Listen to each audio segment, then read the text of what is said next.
ኪሳራን ዓወትን ክብረ ድንግልናይ ዓረብ ይወሲድኒ ስመይ ጸጋ ይበሃል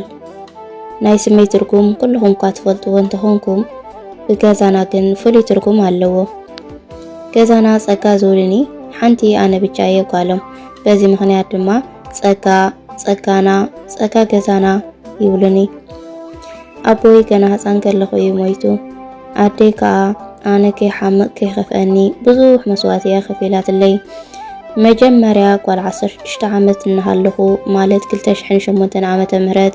ንስዑድ ዓረብ ከይደ ህይወተይን ህይወት ኣደይን ክቕይራለኒ ኢለ ሓሲበ ምስ ደላሊ ተሰማሚዐ ምስ ተሰማማዕኹ ንኣደይ ድማ ይነግራ ኣደይ ኣይተቐበለቶን ግን ዝገበርኩ ገይራ ኣእሚነያ መሪቓ ሰዲዳትኒ ብሰላም ድማ ሸጊረ ናይ የመን ኣደይ ዝገበረት ገይራ ሓዊላትለይ እቲ ካብ ዓዲ ሒዝኒ ዝመፀ ድማ ካብ ትግራይ ክሳብ ራጎ ብሰላም እናተኻናኸነ ኣእቲኒ ካብ ራጎ ክሳብ ውሽጢ ስዑዲ ማለት ክሳብ ዳይር ድማ ሓደ ወዲ ዓደይ መሪሕኒ እቲ ሒዝኒ ዝመፀ ሰሪሓ ክትኸፍለካ እያ ዝኾነ ከይትሓታ ስለ ዝበሎ እቲ መራሒ ምንም የበለንን ካሊእ ደላል ድማ ተቐቢሉ ወሲዱ ናብ ገዛ ኣእተወኒ እጃዛ ስለ ዝነበረ ጽቡቕ ነፃነት ነይርዎ ብጃማን ስልክን ሸሪሓን ድማ ገዛለይ ኣነ ድማ ገንዘብ የብለይን በልክዎ እቲ ወዲ ድማ ጸገም የውሉን ሰሪሕ ክትኸፍልኒ ኺልኒ ኣነ ድማ ደስ እናበለኒ ሕራ ኢለዮ ድሕሪ ናይ 6 መዓልቲ ዕረፍቲ ድማ ኣብ ዳየር ስራሕ ኣሎ ሰራሕተኛ ለኣኽ ስለ ዝተባሃለ ንስራሕ ስለ ዝኾንኪ ተዳለዊ በለኒ ሕራ ኢለ እናተዳለኹና ኣለኹ ድማ ቁጥር ስልኩ ኣብ ወረቐትና ኣብቲ ስልከይ ሴፍ ገይሩ ሂብኒ ናፍቲ ስራሕ ምስከድኩ ድማ ብጣዕሚ ዝገዛ ሓድሸይ ስለ ዝኾነ ጽልምት ኢልኒ እቲ ዓረብ ድማ መጺኡ ማፊኹብ ኢና ኣክል ኢና ሽርብ ኢና ተርውሽ ኢሉ ሙሉእ ብሙሉእ ስራሕ ኣርአየኒ ዓረብ ዋላ ኣይኽኣል እምበር ምልክት ገይሩ ስለ ዝዛረብ ዝነበረ ቀልጢፉ እዩ ዝርድአኒ ነይሩ ድሓር ዝገዛ ፀራሪገ ነብሰይ ተሓፃፀበ ድማ ስለ ዝደኸመኒ ድቃስ መፀኒ እሞ ብምልክት ገይረ ክድቅስ ደልየ በልክዎ እሱ ድማ ናብ ሓደ ዓብይን ውቁብን ሽልሙን ክፍሊ ኣእትዩ ኣብዚ ደቅሲ በለኒ ንመጀመርያ ግዜ ከምዚ ዝበለ ገዛ ከምዚ ዝበለ መደቀሲ ርአ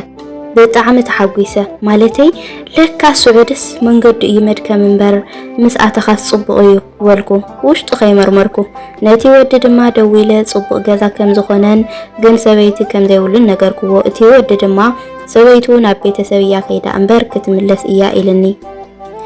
ኣነ ድማ ሕራ ኢለ ደኺመ ስለ ዝኾንኩ እቲ ገዛ ቆሊፈ ናይቲ ማዕጾ ቁልፉ ድማ ኣብ ትርኣሰይ ገይረዮ ይድቅስ ኣብ ጥዑብ ድቃስ ከለኹ ግን ሰውነተይ ዝኾነ ነገር ከም ዝተጻዕኖ ብጣዕሚ ጭንቕ ይብለኒ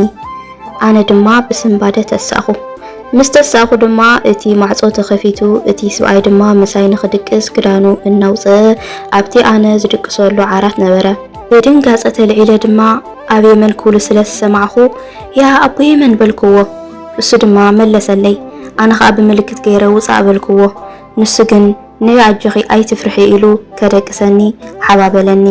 ኣነ ግን ካብቲ ክላስ ሃዲመ ናብ ሳሎን ከይደ ኣብ ሶፋ ደቀስኩ ሳሎን ማዕጾ ስለ ዘይብሉ ግን እቲ ሰብኣይ ንዒ ኢሉ ብሓይሊ ናብቲ መደቀሲ ይወስደኒ ኣነ ድማ ነቲ ደላሊ ደው ኢለ ክነግሮ ኢለ ታ ሞባይለይ ምስ ሓዝኩዋ ድማ እቲ ዓረብ እታ ስልኪ የግድፈኒ بعينو أفتيتو دما بإيدو ملكة الناقورة دكسي بلاني أنا دما برأسي إنا نغنقو انبيولو انتو خوناقن اتي نخبر سابزقو بقو زلملما انبواد مالت دنجلناي باتي جكان زخونا عرب توسيدو بطعمي حزينة كم الشعو أو هيوتي لبي تسيرو أيفلتن كم زي وقح يلن كداني دم بدم تسيقو نقوه تسيئة نابتي ودي كدولي لدما اتا موبايلي لكا مستعربية حاولني مسؤولكو ودما مجمرة أو دي ساعة من نابلة إيدو نابقوز وملكت حاولني أنا كعاك سعمي كونان كريوز ألي أيوز نوركو سابيو مسآوخو ودما إيدو نابعفو إنا قبرة بمفر راح بزتحاوسو أس بلاني الشعو دما بزيادة تسفاي حاسسة بتعمي فرحكو زلني أمارات دما حانتن يا السدما رأسخا متفايو إلى ناقو يغو نافتي جمر زلو إلكتريك كدكو أو دما نو سلساي كفالي غزل